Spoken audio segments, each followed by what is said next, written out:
Alhamdulillah, pertama kita rafakkan syukur kita kepada Allah Subhanahu Wa Taala yang menghidupkan kita kembali pada pagi ini, dan kita bersyukur kepada Allah yang telah mengizinkan kita untuk bersama dalam siri solat berjemaah, solat subuh yang merupakan solat yang amat penting di antara menentukan kedudukan sebagai seorang muslim yang sejati ataupun bagaimana. Dan kita mengharapkan dengan adanya majlis ilmu ini Allah berikan, tambahkan siri amalan kita yang terbaik dengan ilmu yang bermanfaat dan memberatkan timbangan kita di mizan hasanat kita. Dan yang paling penting apabila Rasulullah sallallahu alaihi wasallam mengingatkan kepada kita, man salaka tariqan yaltamasu fihi ilman sahhalallahu lahu tariqan ilal jannah. Barang siapa yang berusaha untuk menuntut ilmu, Allah akan permudahkan baginya jalan ke syurga. Dan kita mengharapkan, ya Allah permudahkan kita, kerana perjalanan menuju syurga bukan satu yang senang. Kerana perjalanan menuju ke syurga hanya waktu yang singkat, tetapi umat Muhammad Allah berikan kelebihan terlalu banyak. Ya, Allah nak hapuskan dosa kita terlalu senang. Allah nak tambahkan amalan begitu cepat dan begitu banyak, sehinggakan malam Lailatul Qadar sahaja kita boleh dapat 1000 bulan amalan. Ini merupakan satu perkara yang tak diberi kepada umat yang lain. Oleh kerana itu, dalam usaha menambahkan siri amalan kita, tempoh yang Allah berikan kepada kita, ya, kalau ikutkan sabda Rasulullah sallallahu alaihi wasallam, umur umat aku di antara 60 ke 70 sahaja. Mengisyaratkan kita bukan umat yang terdahulu diberikan umur sehingga 1000 tahun seperti Nabi-Nabi, seperti Nabi Adam alaihissalam, Nabi Nuh 950 tahun. Umur mereka panjang, tetapi umur umat Muhammad hanya dari 60 ke 70 tahun hijrah. Dengan arti kata lain, expired date kita ni, itulah expired date dia. Ya, kalau dah terlebih, alhamdulillah, ya, kita bersyukur kepada Allah. Berarti kita kena maintainkan amalan soleh, kerana berarti umur kita dah makin singkat. Kalau dah merasa lain macam saja, bersiap sedia, kerana umur itu dah ditetapkan oleh Rasulullah. Siapa yang terlebih, alhamdulillah. Siapa yang terlebih berhati-hati, dia akan berhadapan dengan usia yang dikatakan usia nyanyuk pula. Kalau melepasi usia nyanyuk itu, memang ianya akan menderita sebenarnya kalau tidak dibekali dengan orang-orang yang rapatnya di kalangan anak yang soleh. Ya, ini di antara peringatan bagi kita lah. Ya, ianya merupakan satu perkara yang penting. Oleh kerana itu umat Muhammad mendapat kelebihan yang begitu dahsyat dengan fadilat-fadilat amalan-amalan yang meningkat, bertingkat-tingkat, bertambah-tambah. Maka jangan dibiarkan usia kita ini dalam keadaan tidak ada ilmu walaupun satu hari. Apatah lagi, masya-Allah, Masjid Surau ini dah dikenali dengan orang yang membawa Quran dan Sunnah. Dan tuan-tuan dan perempuan, busyra, khabar gembira bagi kita ni ialah orang yang membawa panji-panji Al-Quran yang Rasulullah ingatkan bahawa, ya, la tazalu ta'ifatun min ummati zahirina 'alal haqq la yadurruhum man khazalahum hatta ya'tiyal amrullah. Akan berterusan di kalangan umatku yang akan menegakkan kebenaran, dan mereka itu tidak takut cercaan orang yang mencerca atau orang yang cuba nak menjatuhkan mereka, sehingga datang keputusan Allah. Hatta ya'tiyal amrullah, sehingga datang keputusan Allah, menang ataupun mati syahid. Oleh kerana itu, kita bergeraklah, teruskan siri amalan yang terbaik untuk bekalan kita yang mana hanya berapa puluh tahun, 60 tahun ke 70 tahun ini, untuk kita kekal abadi di sana. Untuk kita kekal abadi, hanya 60 ke 70 tahun saja untuk kekal abadi yang tidak ada kesudahan. Jadi itu di antara perkara yang amat penting kita tekankan. Dan hari ini kita sambung balik buku kita, bagaimana memiliki syurga dan khazanahnya. Ia merupakan satu perkara yang kita tekankan di sana matlamat kita. Dunia tidak ada apa-apa, ya, kita rasa alhamdulillah lah dengan apa yang Allah bagikan kepada kita. Gunakanlah sebaik-baik. Nun di sana perjalanan kita, nun di sana kita akan bertemu dengan Rasulullah, nun di sana kita akan menyaksikan kesan amalan-amalan yang kita lakukan, hasil dari amalan yang kita lakukan, sama ada kita memiliki syurga ataupun memiliki neraka, na'udzubillah min zalik. Maka hari ini kita sambung balik pelajaran kita yang berkaitan bagaimana memiliki syurga dan khazanahnya. Dan saya tekankan untuk memiliki syurga, seperti mana pelajaran-pelajaran yang lepas, saya tekankan bagaimana nak memiliki syurga, syarat-syaratnya mesti akidah itu betul. Kalau masalah akidah tak settle, ya, tuan-tuan dan perempuan, jangan sampai kita bertemu dengan Allah, kita tak kenal Allah seperti mana yang diarahkan. Sedangkan clear dalam ayat Al-Quran dalam surah Al-Baqarah, a'udzubillahi minasyaitonirrajim, fa in amanu bimithli ma amantum bihi faqad ihtadaw. Allah katakan kepada Rasulullah dan para sahabat, jika mereka itu beriman seperti mana kamu wahai Muhammad dan para sahabat beriman, sesungguhnya mereka akan mendapat petunjuk. Jadi risalah kita telah disampaikan Allah kepada Rasul, ya, kepada Rasulullah, dan Rasulullah telah sampaikan kepada para sahabat bagaimana kita nak beriman kepada Allah, ya. Lepas tu rukun-rukun iman yang lain. Tetapi kalau kita tidak melepasi fardu ain ini, tuan-tuan dan puan-puan, mukaddimah kita nak mati itu dah berhadapan dengan masalah. Mukaddimah kita nak mati itu apa dia? Nak mengucap kalimah la ilaha illallah itu dah berhadapan dengan masalah kalau kita tidak kenal pencipta kita dengan sebaik-baiknya. Itu baru mukaddimah nak mati. Kemudian kalau dah mati, mukaddimah di alam barzah dah satu masalah. 3 soalan yang kita dibocorkan. Apa dia? Man rabbuka, ma dinuka, dan man nabiyuka, atau man hadha rajul, yang disebutkan dalam hadis, ya, siapa Tuhan kita, siapa apa agama kita, dan siapa rasul kita. Maka kalau kita tahu macam mana pun soalan bocor ni, tetapi dari sudut praktikal tidak ada, na'udzubillah, ya, dalam kita mengenali Allah, kita kenal pula perkara-perkara yang syirik, kita jauhkan, di situ ada peluang untuk menjawabnya dengan mudah. Tetapi kalau kita kenal Allah, masih lagi buat perbuatan syirik, tidak ada beza, ya. Abdul Muttalib mengenal Allah, ya, bila dikatakan oleh Abrahah, aku datang nak mengambil, nak meruntuhkan Kaabah, tiba-tiba kamu datang meminta kambing, lembu dan unta kamu, ya. Lalu Abdul Muttalib mengatakan apa? Sesungguhnya unta, kambing dan lembu itu adalah milikku. Tetapi Kaabah itu ada pemiliknya. Yang ini disebutkan Allah, ya, dia kenal Allah, dia tahu Allah. Kalau tidak, masakan kafir Quraisy sebelum datangnya Rasulullah, mereka masih lagi beramal dengan amalan Nabi Ibrahim, masih lagi tawaf Kaabah, masih lagi berkorban, masih lagi melakukan siri-siri yang dikatakan haji dan umrah. Tetapi mereka syirik kepada Allah. Oleh kerana itu berhati-hati. Kita takut, kita tak sedar apa yang kita lakukan ada benda-benda syirik yang terlepas pandang. Minta Allah jauhkan, ya, minta Allah jauhkan yang mana kita tak perasan. Misalnya kepercayaan khurafat, seperti kita percaya kepada hantu tu dah syirik, clear syirik, ya. Sampai kita pun takut nak pergi kubur, takut hantu. Kalau kata anak-anak lah, bawa kita sendiri nak pergi kubur tengah malam pun takut. Otak kita tu dah disetkan adanya hantu. Syirik clear. Sedangkan kita tak pernah dari kecil sampai hari ini dalam surat khabar, ya, kita tak pernah terbaca orang mati dicekik hantu. Mana ada? Hanya ada dalam TV, hanya ada dalam cerita-cerita, ya, sebagian syokkan cerita-cerita tu untuk kita aja.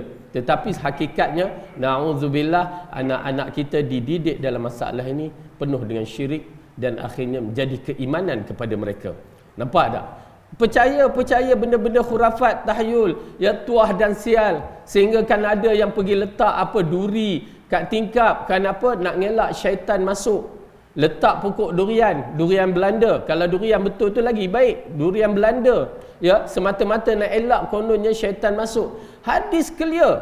Tuan-tuan dan puan ni nampak bagaimana hari ni orang duk cerita bab Maulud Nabi ni kan. Hari ni jelas apabila bomo kata kamu buat begini, ya, tabur lada hitam, tabur garam, ya, untuk mengelakkan syaitan masuk. Tiba-tiba Rasulullah kata, bacalah surah Al-Baqarah. Sesungguhnya rumah yang dibaca surah Al-Baqarah, syaitan tak masuk. Mana lebih besar, bomo ke Rasulullah? Tapi mereka beriman dengan bomo. Nampak tak bagaimana kita menyisihkan Rasulullah walaupun kita mengucap kalimah syahadatain la ilaha illallah Muhammadar Rasulullah. Rasulullah tak ada apa-apa. Na'udzubillah. Ya, ini di antara perkara yang menakutkan. Bila tangan gatal, apa kita kata?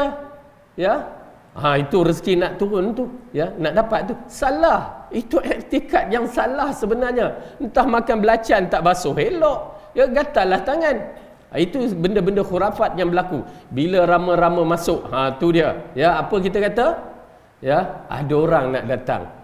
Tak ada kait mengait rama-rama dengan orang, kerana bila orang nak datang, ia membawa kepada tetamu yang diberkat, seolah-olah ada keberkatan nak datang.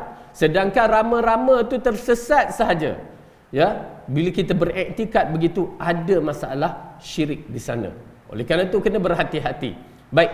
Jadi di sini kita nak membeli syurga Allah, dan syurga bukan dapat dengan angan-angan. Syurga perlu dimiliki dengan bersungguh-sungguh. Apatah lagi Rasulullah dah mengatakan kepada kita, bila kamu meminta syurga, fa idza sa'altumul jannah fas'alul jannatal firdaus. Bila kamu minta syurga, mintalah syurga firdaus.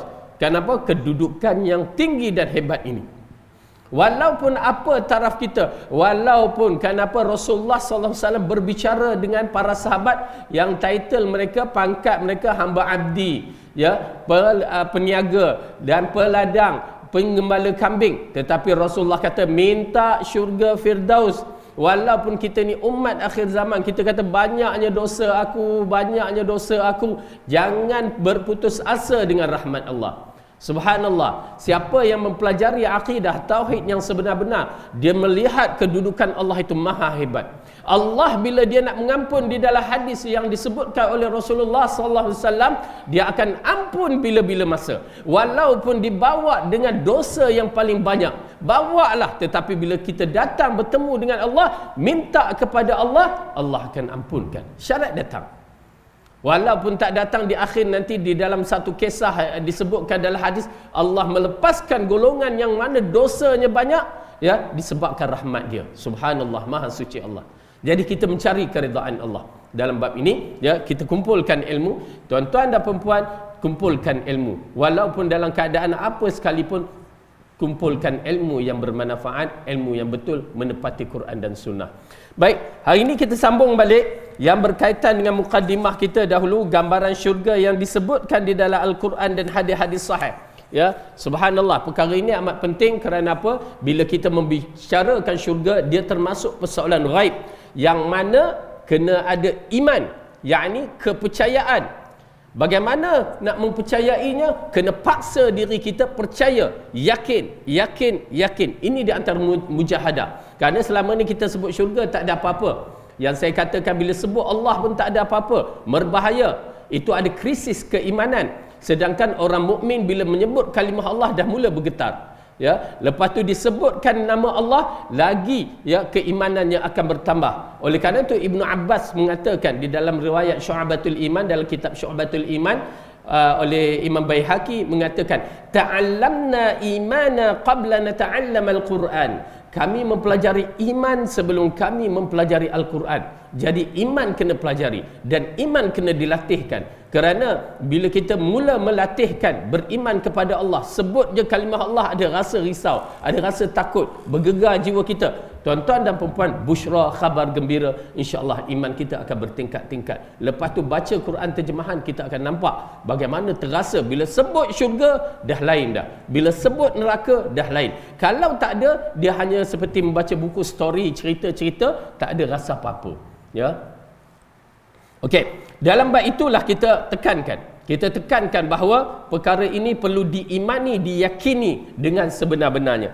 Maka hari ini kita sambung balik dalam pelajaran kita yang berkaitan dengan syurga. Ya, subhanallah, Allah membentangkan syurga bukan sebarang bentangan. Tuan-tuan dan perempuan, kita tak tahu kat mana kedudukan kita. Para ustaz tak tahu, tok guru pun tak tahu, siapa pun tak tahu, ya, kedudukannya, melainkan Rasulullah SAW yang sudah tentu kedudukannya tertinggi, dan para sahabat radhiyallahu anhum, kerana Allah telah mengiktirafkan mereka itu, dan mereka di kalangan hamba-hamba Allah yang telah mendapat keredaan Allah. Bila dapat title keredaan Allah lebih tinggi dari segala pangkat, ya, mereka dikategorikan bukan minan nabiyyin, tetapi para siddiqin wa syuhada'i was salihin. Maka di sini kita lihat syurga yang mana dalam bab ini termasuk perkataan syurga yang penuh dengan kenikmatan di dalamnya. Syurga adalah nikmat. Bila kita lihat di dalam syurga, kita akan menyaksikan kenikmatan. Apa juga nikmat yang kita dapat di dunia melalui mata, telinga, mulut dan kenikmatan syahwat. Semua kita akan miliki di dalam syurga. Bahkan lebih lagi dan bukan sebarangan. Pertama, saya beriman tanpa banyak bicara dan saya yakin.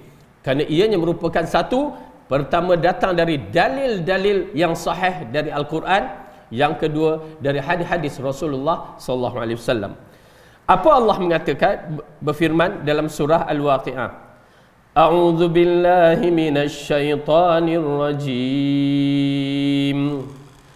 فَأَمَّا إِنْ كَانَ مِنَ الْمُقَرَّبِينَ فَرَوْحٌ وَرَيْحَانٌ وَجَنَّةُ نَعِيمٍ. Adapun yang telah menjadi hamba yang rapat pada Allah, bagi mereka syurga yang penuh ketenteraman dan syurga yang penuh kenikmatan di dalamnya. Nikmat, nikmat, nikmat, nikmat. Itu yang dikhabarkan. Berbagai nikmat yang terdapat di dalam syurga yang tidak ada di muka bumi. Oleh kerana itu yang awal-awal kita terangkan, syurga tidak dilihat oleh mata dan tidak pernah didengar oleh telinga dan tidak ada perasaan takut di dalam hati manusia. Apa juga terlintasan di dalam otak kita bab syurga, dia tidak dapat dibandingkan. Oleh kerana itu kadang-kadang orang bermimpi, aku bermimpi masuk dalam syurga, tak sama lagi. Hanya bermimpi sahaja. Kerana syurga, tabiat dia memang tidak dapat digambarkan, hanya boleh diimankan. Maka kenikmatan dan kenikmatan. Kemudian Allah berfirman lagi berkaitan dengan tajuk syurga, terdapat pakaian yang indah, pakaian yang disediakan oleh Allah kepada ahli syurga. Dan saya gambarkan bahawa kedudukan kenikmatan syurga ini, di antaranya teknologi di sana terlalu tinggi yang tak dapat nak digambarkan. Dalam kisah Nabi Adam alaihissalam, itu syurga yang diperbahaskan oleh ulama, ya, syurga yang diperbahaskan dalam kitab tafsir seperti Ibnu Katsir mengatakan syurga itu ada 2 ataupun 3, ya. Syurga yang di mana Adam duduk, syurga yang mana Adam duduk, yang mana kenikmatan itu banyak, begitu dahsyat, ya. Tetapi bila Adam turun saja, teknologi je yang tak ada. Tak ada barang-barang untuk dibuat. Tetapi Nabi Adam penuh maklumat yang berkaitan dengan syurga dan dunia ni. Kenapa Allah mengatakan wa'allama Adam al-asma'a kullaha? Allah yang mengajar Adam sewaktu permulaan kejadian. Dan bila dia berada dalam syurga, cuba kita tengok dalam surah Al-A'raf apa berlaku bila dia makan yang dikatakan buah khuldi tu. Ya, dia makan buah tu. Kalau kita nak tanggal baju ni, ya, kena buka butang apa semua, buka begitu, baru boleh tanggal baju. Tetapi Allah menceritakan bagaimana Adam dan Hawa tiba-tiba baju dia terurai disebabkan makan tu. Satu teknologi, bukan sebarangan. Itu baru satu yang diceritakan dalam Al-Quran. Teknologi syurga yang mana Adam duduk, ya, yang mana ulama mengatakan itu syurga yang tidak kekal. Adam duduk sementara dia nak ditransferkan ke muka bumi. Tetapi syurga yang kita cari ini adalah syurga yang kekal abadi. Kalau dah masuk tak akan keluar. Okay? Ibnu Katsir mengatakan begitu. Kalau dimasuk tak akan keluar. Dan ada perbahasan sedikit tentang syurga yang mana roh para syuhada duduk. Ia masih lagi bukan syurga yang mana bakal kita pergi dan kita duduk di sana kekal abadi.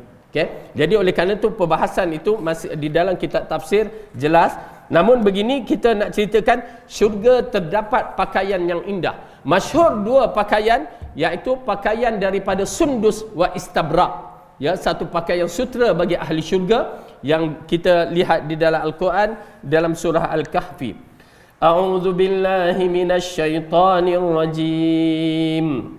Ulaika lahum jannatu 'adnin tajri min tahtihimul anhar yuhallawna fiha min asawira min dhahabin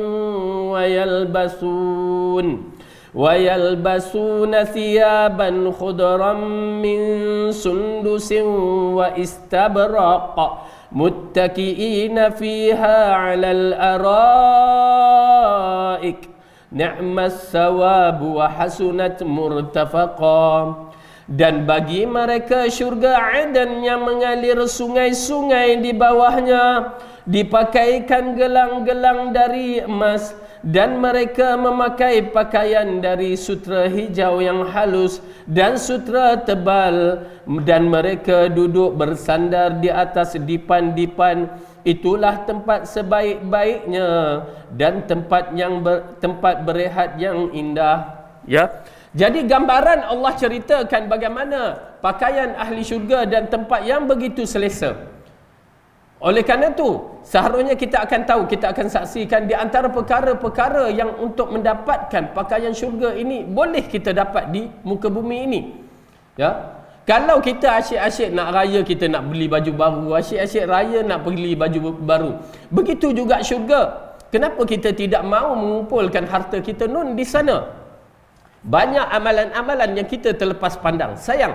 Sedangkan amalan itu kita boleh dapat satu mahligai di dalam syurga. Memang Allah sediakan mahligai-mahligai. Tetapi kita sendiri, kita tahu bahawa kita nakkan lebih. Dalam urusan dunia pun kita nak lebih. Kalau boleh nak 10 biji kereta, ya, 10 biji rumah. Ini kan pula dalam syurga yang seharusnya kita dapat. Amalan yang simple kadang-kadang kita terlepas pandang. Sayang.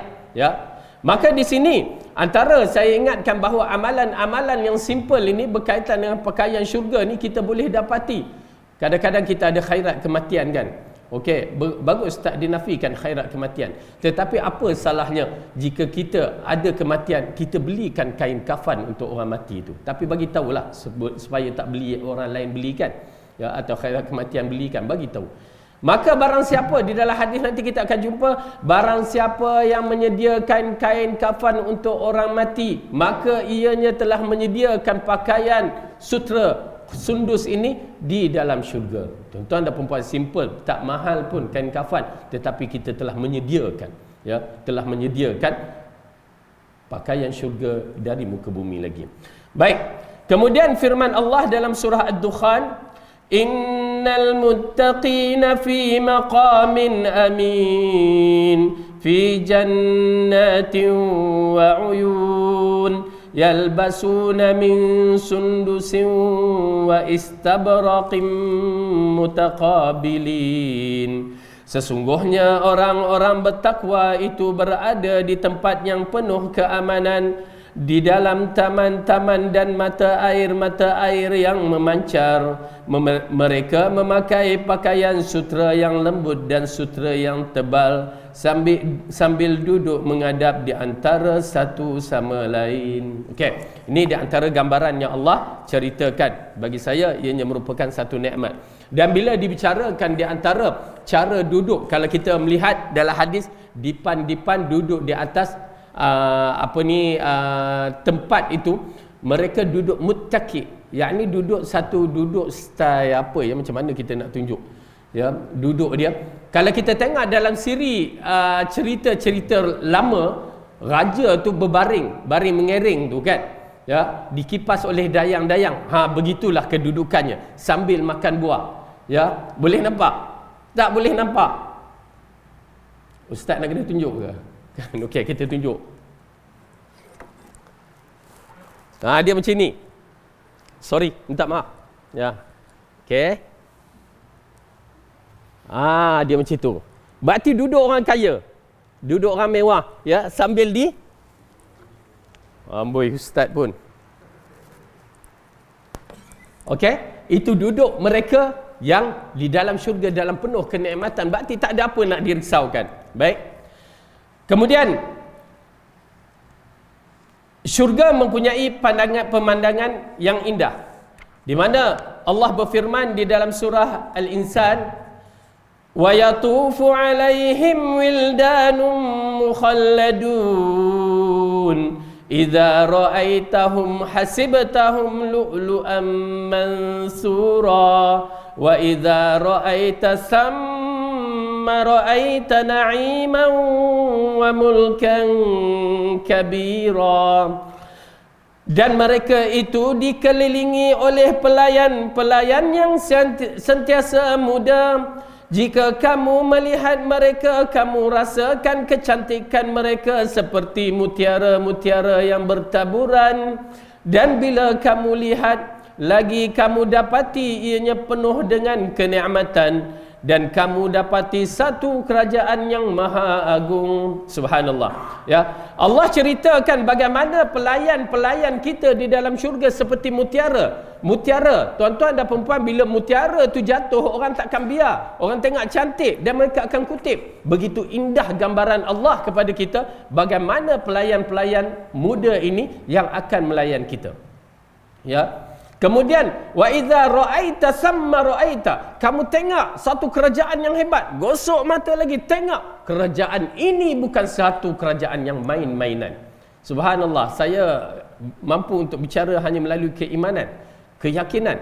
Kenapa? Tuan-tuan dan perempuan, kita hidup sekarang ni, kita tengok semua canggih. Kita ada TV masing-masing. Kita tengok keadaan kecanggihan di kiri kanan kita ni, yang mana sekarang teknologi semua komputer, semua automatik. Subhanallah, tuan-tuan dan perempuan, di syurga lebih lagi. Tak dapat nak digambar melainkan keimanan. Melalui hadis sahaja yang diceritakan, apa yang kita hendak, terniat saja, terdetik saja, Allah berikan satu keajaiban. Ya, saya beriman, saya yakin. Oleh kerana itu dalam bab ini Allah gambarkan satu kerajaan yang cukup hebat. Tuan-tuan dan perempuan, bacalah Al-Quran, baca tafsir dia. Kita akan menyaksikan beberapa ayat-ayat yang menunjukkan keagungan Allah, dan bukan sebarang kita cari, ya, bukan sebarangan Tuhan yang kita sembah ini. Ia merupakan satu keagungan yang cukup dahsyat. Kemudian syurga tiada penat dan lesu di dalamnya. Allah berfirman lagi, wa qalul hamdulillahilladzi adhhaba 'annal hazan inna rabbana laghafurun syakur alladzi ahallana daral muqamati min fadlihi la yamassuna fiha nasab la yamassuna fiha nasabun wa la yamassuna fiha lughub. Dan mereka berkata, segala pujian bagi Allah yang telah menghilangkan perasaan sedih di dalam diri kami. Sesungguhnya Tuhan kami Maha Pengampun lagi Maha Mensyukuri, yang telah menempatkan kami ke dalam tempat yang kekal abadi dengan kurniaannya. Di dalamnya kami tidak merasa penat dan tidak merasa letih. Ya, subhanallah. Ini di antara perkara yang menarik bagi ahli syurga. Tuan-tuan dan perempuan, dalam kejadian manusia ini, kita ni seperti komputer asalnya. Permulaan Allah jadikan Adam tu, ya, yang berbentuk seperti patung, ya, yang mana kita ni kosong, tak ada apa-apa. Oleh kerana itu, iblis sewaktu Adam dijadikan dalam masih lagi bentuk patung, dia terus masuk ke dalam rongga Adam. Dia cek dulu dalam tubuh badan kita ni. Dia cek. Lalu dia mengatakan, ini manusia ni Allah jadikan tidak mempunyai kekuatan. Tak, maksudnya bukan power sangat. Tetapi kenapa kita istimewa? Oleh kerana itu, benda-benda yang begini amat penting. Ya. Iblis dah masuk dalam tubuh badan kita. Ya, Rasulullah kata, inna syaitan, sesungguh syaitan itu berada dalam tubuh manusia melalui larian darah. Kena ambil tahu, ya. Alhamdulillah kita tak kena rasuk, tak apa. Tapi mungkin saudara mara kita, keluarga kita yang kena rasuk tu, kita kena faham elok-elok. Syaitan dah masuk, dia tahu tubuh badan ke mana dia nak menyorok. Bila dalam ruqyah, ya, kita baca ruqyah tu, pertama otak tu dia pegang ni, ya. Otak ni dia pegang. Melalui pengalaman kita, ya, bila dia pegang otak ni, subhanallah, maha suci Allah lah, ya. Kita, Allah dah bagi tahu cara menyelesaikan kembali kepada Quran dan Sunnah tu je. Janganlah cari bomo-bomo, penipu banyak. Dia pegang, dia sengatkan ni, dia sengat seorang hamba Allah tu, ya, dia masuk Islam, ya.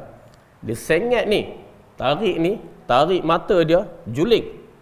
Mulut sengat, bercakap pun tak betul.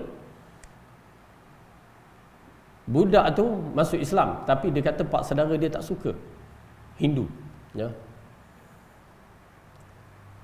Lepas tu apa berlaku? Dia datang. Ini kisah 20 tahun yang lepas, ya. Waktu bujang lagi. Ya, lepas tu kita kata, okey, macam ni, kamu baru masuk Islam, macam mana? Dia cakap, waktu tu dia cakap memang tak clear disebabkan mulut dia ditarik. Ya. saya suka Islam apa. Mula-mula kita ingat pengalaman pertama, kita ingat ini main-main je. Tak, dia kena tarik itu semua. Ya, lepas tu tak apalah. Kata kalau macam tu kamu duduk dekat rumah kami ni, kita cuba settlekan. Ada sahabat saya Ustaz Abu Abdul Rahman, masya-Allah, tapi dah meninggal. Dia leader kami. Jadi kita pun baring duduk kejap. Waktu tengah hari tu dia tengah tidur tu, kita pun lepas makan tengah hari, seorang kawan tu dia pergi. Dia letak je tangan, dia baca a'udzu kalimatillahi tammati min syarri ma khalaq. Tu je. Dahsyat ya. Sekali baca, rupanya sekali baca terus dia bangun. Hot. Oh, panas kata. Subhanallah. Terus pengsan. Bila pengsan tu, okey. Waktu kerja lagi kami kata entah tinggal ni biar kami pergi pejabat. Jadi tinggal dia kok apa berlaku sampai asar dia baru terjaga. Ya, baru terjaga, kita kejut untuk solat. Lepas tu pergi solat asar masjid, balik tu pengsan balik, tidur. Subhanallah, tidur aja. Lepas maghrib pun pergi kejap solat, kejut dia balik tidur. Waktu isyak pun pergi balik tidur. Pukul 12 malam dia terjaga. Pukul 12 malam terjaga. Dia kata aku bermimpi seorang pakai jubah, ya, mengarahkan aku baca surah Baqarah. Kan? Jadi kita tanya, ya, kamu boleh baca, baru masuk Islam, mana reti baca? Kan? Tapi dia kata aku boleh baca translation dia bahasa Inggeris, ya, dia speaking. Okey, kita pun bagi Quran yang ada translation bahasa Inggeris, dia baca habis. Masya-Allah kan. Baca terjemahan habis, dia tidur. Pukul 3 pagi. Saya sebelum tidur tu saya ambil pisau-pisau kok lah, terjaga malam dia pergi ambil pisau, dia kejar je kita kan. Na'udzubillah. Ambil nyorokkan dulu. Lepas tu pukul 3 pagi, kawan saya ketuk itu, Fadil bangun. Tengok sini. Saya pun keluar. Tengok, subhanallah. Budak yang tadi juling mata, yang sengit mulutnya, yang kita tengok macam memang teruklah. Masya Allah, smart budaknya. Lebih kuranglah Syaruhan lah kata. Ya, memang smart. Terkejut. Ashraf macam mana ni? Kamu sedar ke? Sedar. Saya kat mana? Dia tanya. Saya kat mana? Lepas tu dia kata dia teringat budak waktu tu nak ambil SRP, PMR, ya. Dia handle class tuition. Saya nak tengok pelajar saya. Ashraf, relax. Sekarang pukul 3 pagi. Kamu dengan kami ni. InsyaAllah esok, apa-apa pun esok. Subhanallah. Itu di antara pengalaman. Nampak tak tuan-tuan dan perempuan? Hanya baca sedikit aja. Itu pasal zikir pagi dan petang jangan dipandang remeh. Dan ayat Al-Quran jangan dipandang remeh. Kalau orang-orang yang kena begini, kita hanya bagi macam tu. Itu baru sekali je bacaan. Kita baca a'udzu bikalimatillahi tammati min syarri ma khalaq. Tu je. Yang lain-lain adalah cerita dia tersendiri. Ya. Tetapi nak menceritakan syaitan tu masuk, dia main tarik ni. Ada seorang tu dia tarik kaki tu terduduk. Tengah-tengah jalan tu boleh terduduk. Kesian budak tu. Kesian. Ya. Tapi tuan-tuan dan perempuan, nak menceritakan syaitan dah cek tubuh badan kita, maka berhati-hati. Kembali kepada Quran. Ya, kembali kepada Quran. Dan kena, ya, bila orang yang kena yang begitu, kena cara begitu, dia kena selesaikan dirinya sendiri. Macam mana kalau kita ada kencing manis, maka makanlah ubat kencing manis. Jangan nak duk banyak ngelatnya, ya, takkan sihatnya tu. Baik. Jadi itu dia. Diceritakan kepada kita satu kerajaan yang hebat, yang mana kita beriman dengan kerajaan ini dan ianya merupakan kerajaan yang tidak akan hilang. Kemudian Allah mengatakan dalam Al-Quran ini bahawa dia hilangkan perasaan sedih. Saya katakan tadi manusia ini asal kejadian kosong, tak ada apa-apa. Syaitan cek, iblis dah cek dah. Lepas tu Allah masukkan satu persatu. Ya, macam kita komputer downloadkan, macam kita ada handphone tu, kita downloadkan apa yang kita nak. Begitulah kedudukannya. Sifat rahim, sifat marah, sifat cemburu, sifat sedih, semua dimasukkan. Ya, dimasukkan dalam diri kita. Di akhirat nanti dibuangkan. Di antara yang disebutkan sifat sedih dibuangkan. Ni yang disebutkan. Dan di antara sifat yang dibuangkan adalah sifat marah dan cemburu. Kalau tak ada dibuang sifat cemburu, habis isteri-isteri kita kejar bidadari itu, cemburu dia tu. Tetapi dihilangkan sifat-sifat itu. Ini yang Allah jadikan, yang bagi saya tengok ajaib kejadian ini. Ya, sekarang ada pasal dah di-downloadkan, dah dimasukkan dalam tubuh kita. Dan Allah akan cabut satu hari nanti. Dan satu lagi perkara yang menarik, kita ni hidup ni ada satu benda yang dijadikan unik. Allah jadikan satu benda yang unik. Pada tubuh kita ni hidup ada kematian. Roh tu, ya, roh yang mana ada kematian. Kematian itu adalah satu benda yang didownloadkan, yang mana dia akan keluar bersama roh kita. Satu benda yang menarik sebenarnya. Dia bawa ke alam roh. Kemudian nanti di mahsyar dibawa hidup ke sana. Kematian ni masih ada. Ya. Sampai bila ahli neraka masuk neraka, ahli syurga masuk syurga. Dah dua-dua itu dipisahkan. Ya. Tak diambil ahli neraka lagi dah masuk syurga. Berarti ahli neraka tu dah confirm tidak ada siapa lagi orang yang beriman. Maka di situ berdirilah seorang malaikat yang memegang kematian, yang berbentuk kambing. Macam kambing bentuk dia, yang disebutkan dalam hadis yang sahih. Lalu dia bertanya kepada ahli syurga. Dia panggil dulu, ya ahli syurga, ya ahli neraka. Ahli neraka dah excited. Apa dia? Dia ingat dia akan dikeluarkan. Subhanallah, ya tuan-tuan dan puan-puan, jangan sampai begitu. Sedih, ya, bila kita menghayati tafsir, sedih sangat. Ahli neraka mengatakan, ya, di kalangan mereka mungkin kita akan dikeluar seperti mana orang-orang yang beriman tu keluar. Mereka excited sangat disebabkan apa? Dalam ayat Al-Quran dalam surah Al-Hijr, Allah menceritakan Allah keluarkan orang Islam walaupun amalannya tak ada, hanya ada kalimah la ilaha illallah. Orang kafir terkejut. Asalnya mereka kutuk, kamu macam kami juga, kami tak beriman, kamu beriman, tiba-tiba kamu duduk dalam neraka. Allah keluarkan mereka. Di situlah orang kafir mengatakan apa? Alangkah baiknya jika kita dulu masuk Islam pun cukup dah. Benda ni agak menarik, ya. Bila kita tengok Fir'aun waktu ditenggelamkan, ya, dan dalam keadaan nazak, dia boleh mengatakan aku beriman dengan Tuhan yang sebenar yang disembah oleh Bani Israel. Dalam keadaan nazak boleh mengucapkan kalimah la ilaha illallah. Tetapi dah terlewatkan apa? Alam nazak, yakni roh dah sampai ke kerongkong. Tak boleh. Kalau sebelum tu boleh. Oleh kerana itu berhati-hati dalam bab ini. Kita ni akan mati dan kita akan menyaksi amalan-amalan soleh kita ni muncul nanti. Okey. Ayat yang Allah ceritakan dalam surah Al-Hijr itu, ya, kita lihat pada surah Al-Hijr ayat yang kedua.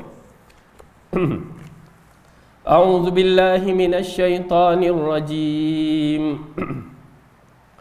Bismillahirrahmanirrahim. Alif Lam Ra. Tilka ayatul kitabi wa Qur'anim mubin. Rubama yawaddu alladhina kafaru law kanu muslimin. Alif Lam Ra hanya Allah yang mengetahui maknanya.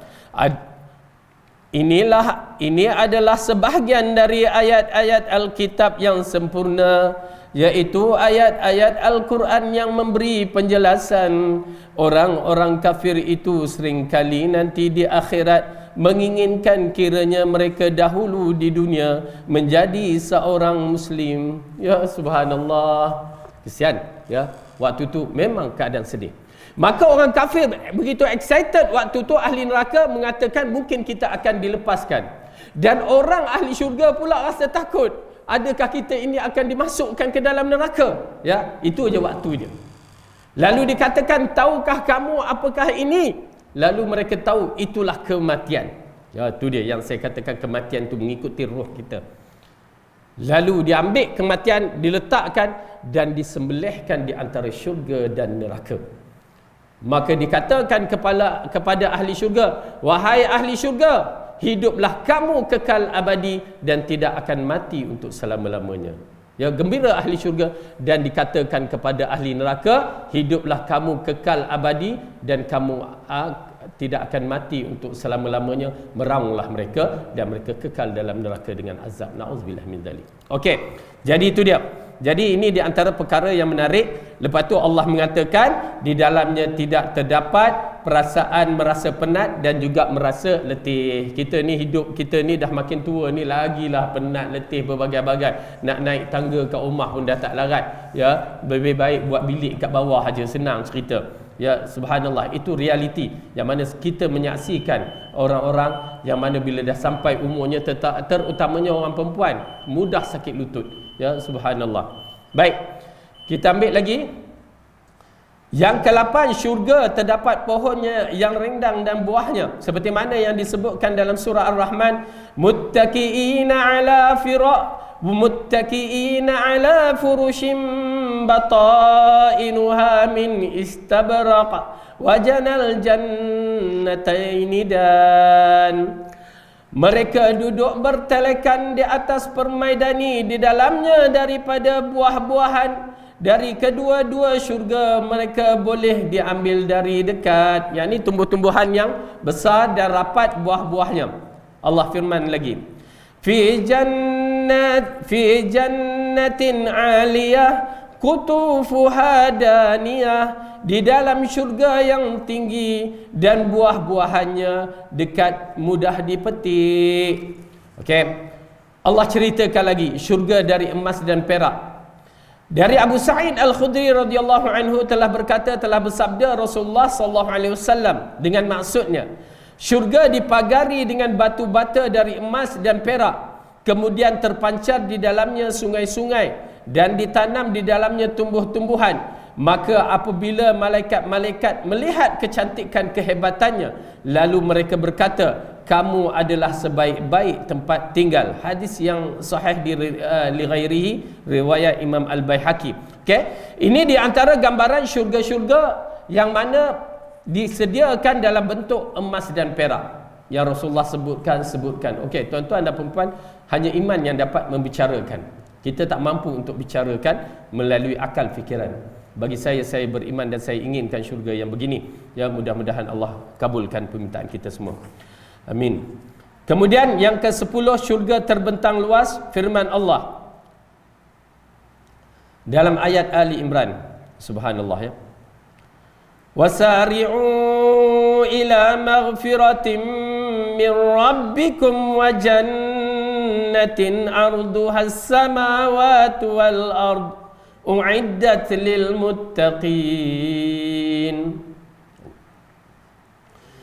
Bersegeralah kamu kepada pengampunan Tuhanmu dan syurga yang disediakan seluas langit dan bumi, yang disediakan untuk orang yang bertakwa. Allahu Akbar. Tuan-tuan dan perempuan, satu gambaran yang amat menarik yang perlu kita ambil kira. Apabila Allah berkatakan berlumba-lumbalah, bersungguh-sungguhlah. Ya, mungkin kita tak nampak lagi ayat yang begini. Bagi saya nampak bagaimana ahli syurga yang nak masuk syurga sebelum melintas titian sirat. Ya. Di dalam surah Al-Hadid Allah katakan, dia pisahkan. Kita ni dalam perjalanan kita di alam mahsyar nanti, pertama ahli orang kafir ni dia dipisahkan selepas mizan. Timbang je, clear dah, tak ada apa-apa, terus dimasukkan ke dalam neraka kerana kekafiran mereka. Tetapi orang yang beriman dipecah kepada dua. Berarti lepas je mizan, dia akan melalui pertama telaga Al-Haud. Ya. Segelintir dipisahkan. Yang kita lihat dalam hadis itu membicarakan segelintir yang dipisahkan itu sudah tentu orang munafik. Yang kedua ahli bid'ah, dipisahkan. Kemudian sampai di satu tempat yang mana Allah disebutkan sebagai ujian kepada orang mukmin. Ya, dahlah orang ini dipisah, lepas tu dibawa satu tempat ujian kepada orang mukmin, di mana ujian ini membezakan juga orang munafik ahli bid'ah dengan orang yang beriman. Apa dia? Disuruh waktu tu sujud. Ya, hanya orang yang beriman yang rajin solat saja yang mampu untuk sujud kepada Allah. Orang yang lain tidak mampu. Maka tu dah terbagi lagi kedua. Kemudian bila dah bagi itu, masuk satu tempat. Kalau kita nak pergi dipaksa terbang, kita akan masuk satu ruang menunggu. Ya, nak naik kapal terbang. Begitu juga orang yang nak pergi ke syurga ini, ruang menunggu tetapi dibahagikan kepada dua. Tuan-tuan dan puan-puan, waktu itulah yang menggerunkan. Orang munafik begitu beria, ingatkan dia boleh masuk syurga. Tak boleh. Ya. Okey, kita lihat dalam surah ni, ambil sedikit. Subhanallah. Peristiwa-peristiwa yang begitu Allah dah ceritakan dalam kita, dalam ayat-ayat Quran, untuk kita mengambil iktibar. Kerana kita takut kita termasuk di kalangan orang munafik. kita bersungguh-sungguh untuk beramal, tiba-tiba ya kita terikut perangai munafik ni. Auzubillah. Okey, ayat dalam surah Al-Hadid, ayat yang ke-12. A'udzu billahi minasy syaithanir rajim. Yauma taral mu'minina wal mu'minati yas'a nuruhum baina aydihim wa bi aymanihim busyrakumul yawma jannatun tajri min tahtihal anharu khalidina fiha dzalika huwal fawzul azim. Yaitu pada hari ketika kamu melihat orang mukmin lelaki dan orang mukminah perempuan, sedangkan cahaya mereka bersinar di hadapan dan di sebelah kanan mereka, dikatakan kepada mereka, pada hari ini ada berita gembira untukmu, yaitu syurga yang mengalir di bawahnya sungai-sungai yang kamu kekal di dalamnya. Itulah keberuntungan yang besar. Tuan-tuan dan perempuan, ya, kita hari ini di dunia dengar sale saja, tu dia orang dah berbaris, betul tak? Awal-awal lagi sebelum subuh dah pergi tempat tu, menunggu ya peluang-peluang keemasan. Tahu tak di syurga, apabila Allah mengatakan kepada orang mukmin lelaki dan perempuan, sesungguhnya nun di sana ada syurga, untuk pergi berangkat kelompok ni, ya, dua kelompok ni dibagi tahu. Itu pasal kita menyaksikan hadis orang yang melalui titian sirat, walaupun dia tak ada amalan, dia nak juga lalu. Sebab apa? Nun di sana syurga menanti. Mereka akan bersungguh-sungguh nak pergi syurga tersebut. Tuan-tuan dan perempuan, bukan sebarangan. Itu pasal bila yang tak ada cahaya, dia pegang titian sirat tu, merangkak, terjatuh, diseksa dalam neraka, dinaikkan balik, merangkak. Kenapa? Nakkan syurga tu. Orang munafik, okey, orang munafik kita lihat apa terjadi. Yauma yaqulul munafiquna wal munafiqatu lilladzina amanu unzuruna naqtabis min nurikum qila irji'u wara'akum faltamisu nura faduriba bainahum bisurin lahu babun batinuhu fihi rahmah wa zahiruhu min qibalihil adab. Pada hari ketika orang-orang munafik lelaki dan perempuan berkata kepada orang-orang yang beriman, tunggulah kami supaya kami dapat mengambil sebahagian dari cahayamu. Dikatakan kepada mereka, kembalilah kamu di belakang dan carilah cahaya kamu sendiri. Lalu diadakan di antara mereka dinding yang mempunyai pintu. Di sebelah dalamnya ada rahmat dan di sebelah luarnya di situ ada siksaan. Okey. Dinding di antara orang mukmin dengan orang munafik seperti cermin. Orang munafik nak pergi tak boleh. Lalu dia kata tunggu, nakkan cahaya kerana kawasan ni gelap dan titian sirat gelap. Lalu dikatakan pergi kamu tengok kat belakang, cari sendiri. Lalu mereka melihat satu pintu nampaknya bercahaya, ya, mudah-mudahan rahmat, tetapi sebenarnya adalah azab. Apa dia? Bila mereka buka je, neraka menyambut mereka. Na'udzubillah. Ya, okey, apa lagi Allah katakan? Yunadunahum alam nakum ma'akum qalu bala walakinnakum fatantum anfusakum wa tarabbastum wartabtum wa gharratkumul amani hatta jaa amrullahi wa gharrakum billahil gharur.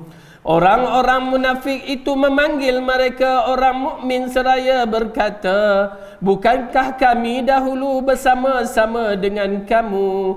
Mereka menjawab, benar, tetapi kamu mencelakakan dirimu sendiri dan menunggu kehancuran kami, dan kamu ragu-ragu serta tertipu oleh angan-angan kosong sehingga datanglah ketetapan Allah, dan kamu telah ditipu terhadap Allah. oleh syaitan yang amat penipu. Okey. Jadi hari ini ayat ini mengisyaratkan kepada kita bagaimana kedudukan orang munafik dipisahkan orang mukmin, dan orang mukmin begitu beria-ia untuk menuju ke syurga. Dan saya katakan, kita habiskan sikit lagi, bahawa apabila Allah membentangkan syurga, tuan-tuan dan puan-puan mungkin ramai yang ada astro ya di rumah. Saya cadangkan, tengok macam National Geographic yang berkaitan dengan galaksi-galaksi. Kita ni orang educated, terpelajar, boleh menyaksikan. Tuan-tuan dan perempuan, bila Allah menyebutkan seluas langit, 7 petala langit dan bumi, kita ni bila kita saksi galaksi-galaksi, ya, di udara sana, di atas angkasa, satu galaksi yang kita duduk ini, Milky Way, galaksi Bima Sakti yang mempunyai berjuta-juta planet, yang bila diletakkan bumi seperti sebiji beras dalam beras yang banyak, bayangkan di bawah langit pertama berjuta-juta galaksi. Allah sediakan syurga seluas begitu. Tetapi kenapa kita pilih neraka yang sebesar kawah yang disebutkan dalam Al-Quran?